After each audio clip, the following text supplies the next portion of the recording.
بسم اللہ الرحمن الرحیم۔ السلام علیکم عزیز ساتھیو، آپ نے قوم عاد کے بارے میں ضرور سنا ہوگا۔ یہ ایک ایسی قوم تھی جو بڑے طاقتور تھے۔ اللہ نے ان کو بہت طاقت عطا کی تھی، حتیٰ کہ کئی جگہوں میں 40 ہاتھ لکھا آتا ہے، کئی کتابوں میں 60 ہاتھ ان کا قد آتا ہے۔ 800 سے 900 سال کی عمریں۔ یہ نہ بوڑھے ہوتے تھے، نہ بیمار ہوتے تھے، نہ ان کو کوئی تکلیف ہوتی تھی، نہ ان کے دانت ٹوٹتے تھے، نہ ان کی نظر کمزور ہوتی تھی، نہ ان کی کمر جھکتی تھی۔ بس ان کو موت آتی تھی اور اس وقت تک یہ بالکل تندرست اور توانا رہتے تھے۔ ان کی طرف اللہ تعالیٰ نے حضرت ہود علیہ السلام کو بھیجا۔ انہوں نے اللہ کی ان کو دعوت دی اور اللہ کے غضب سے ان کو ڈرایا، مگر وہ بولے کہ ہود علیہ السلام، ہمارے خداؤں نے تیری عقل خراب کر دی ہے، جاؤ اپنے کام کرو، اپنے نفل پڑھو، ہمیں نہ ڈراؤ، ہمیں نہ ٹوکو، کیونکہ تمہارے کہنے سے کہ ہم اپنے باپ دادا کا چال چلن چھوڑ دیں، عقل خراب ہو گئی ہے تیری، اگر تیرے کہنے پہ چلیں گے تو ہم تو بھوکے مر جائیں گے۔ غص اس طرح کے کفریہ اور شرکیہ کلمات انہوں نے بولے، اور انہوں نے شرک، ظلم اور گناہوں کی طوفان سے اللہ کو پکارا، تکبر اور غرور میں بدمست ہوئے۔ قرآن میں لکھا ہوا آتا ہے فَأَمَّا عَادُوا فَاسْتَكْبَرُوا فِي الْأَرْضِ بِغَيْرِ الْحَقِّ وَقَالُوا مَنْ أَشَدُّ مِنَّا قُوَّةً أَوَلَمْ يَرَوْا أَنَّ اللَّهَ الَّذِي خَلَقَهُمْ هُوَ أَشَدُّ مِنْهُمْ قُوَّةً وَكَانُوا بِآيَاتِنَا يَجْحَدُونَ۔ پھر عاد کا قصہ تو یہ ہوا کہ انہوں نے زمین میں ناحق تکبر کا رویہ اختیار کیا اور کہا کہ کون ہے جو طاقت میں ہم سے زیادہ ہے، بھلا کیا ان کو یہ نہیں سوچتا کہ جس اللہ نے ان کو پیدا کیا ہے وہ طاقت میں ان سے کہیں زیادہ ہے، اور وہ سراسر ہماری آیتوں کا انکار کرتے رہے۔ سورہ سجدہ کی آیت نمبر 15 کا ترجمہ۔ کہتے کوئی ہے ہم سے زیادہ طاقتور تو لاؤ نا، ہمیں کس سے ڈراتے ہو؟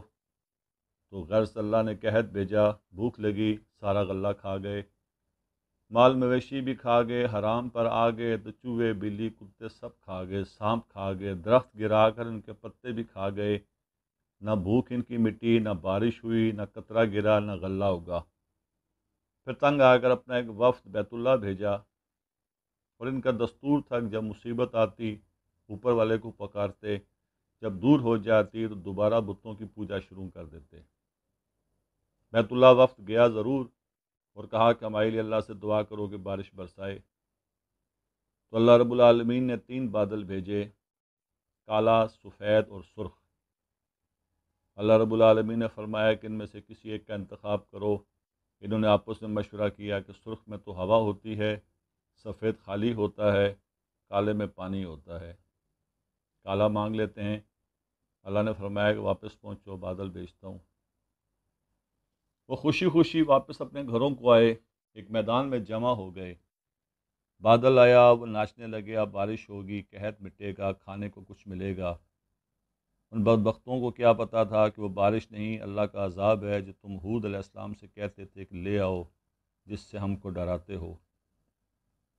عزیز ساتھیو، اس بادل میں ایسی تند اور تیز ہوا تھی کہ جس نے ان کو اٹھا کر مارا، ان کے گھر اڑا دیے۔ 60 ہاتھ کے قد اور صحت مند اور تندرست لوگ تنکوں کی مانند ہوا میں اڑ رہے تھے۔ ہوا ان کے سروں کو ٹکراتی تھی، اور ان کے سر آپس میں اتنی زور سے ٹکراتے تھے کہ ان کے بھیجے نکل نکل کر بہہ گئے تھے۔ ان میں سے بعض لوگ تو غاروں میں گھس گئے کہ یہاں ہوا تو نہیں آ سکتی، مگر میرے اللہ کا حکم تو ہو کر رہتا ہے۔ ہوا غار میں داخل ہوئی اور اٹھا کر ان کو باہر پھینکتی۔ اللہ نے فرمایا فَهَلْ تَرِی مِن باقیہ، کیا کوئی باقی بچ گیا ہے؟ اللہ تعالیٰ نے ان کو ایک ایک کر کو ہلاک کر کے دکھایا۔ جب تم اللہ اور اس کے رسول کی نافرمانی کرو گے تو اللہ تم پر ایسی جگہ سے عذاب بھیجے گا جہاں سے گمان بھی نہیں ہوگا۔ سوچنے کی بات یہ ہے کہ جو گناہ قوم عاد نے کیا، کیا وہ ہم نہیں کر رہے؟ کہ ہم اللہ کی حدود کا پار نہیں کر گئے؟ کہ ہم نے اللہ کو اپنی نافرمانی سے نہیں للکارا ہوا ہے؟ بھائیو بہنوں، توبہ کرو، اللہ سے ڈرو، قرآن پڑھو۔ جن گناہوں کو ہم معمولی سمجھتے ہیں، اللہ نے ان گناہوں پر پوری پوری قومیں زمین بوس کی ہیں۔ استغفر اللہ ربی من کل ذنب واتوب علیہ۔ دعا رب العالمین ہے کہ اللہ تعالی ہمیں آپ کو صغیرہ کبیرہ گناہوں سے بچنے کی توفیق دے۔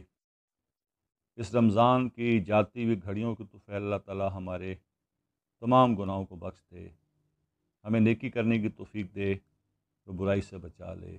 آمین ثم آمین یا رب العالمین۔